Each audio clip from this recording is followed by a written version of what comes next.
Ah, je suis ébloui. Ça, c'est clair qu'une collection comme ça. Je crois que les masques Lois, j'en ai vu 4, 5, 6 peut-être, mais même pas de cette qualité ici. Alors revoir un ensemble comme on a ici de Patrick, c'est exceptionnel. Ah ben, pour moi, c'est une exposition exceptionnelle et unique dans son genre.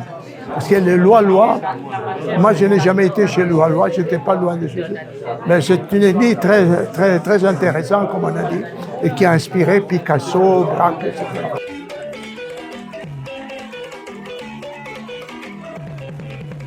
Alors c'est, je l'ai dit, une exposition absolument unique, une exposition magnifique.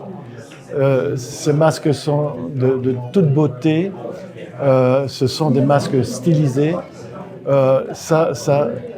C'est le résultat d'un art déjà extrêmement élaboré dans le chef des peuples lois.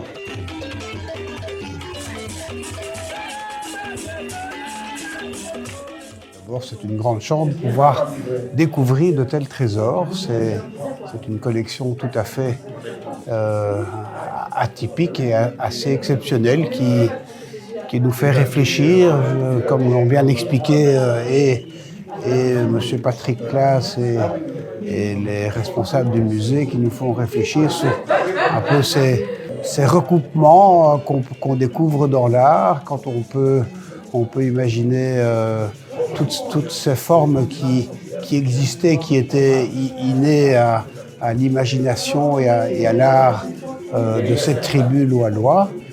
Et essayer de faire des comparaisons avec le cubisme chez nous, mais on peut voir que chacun a vraiment à son origine et son originalité surtout.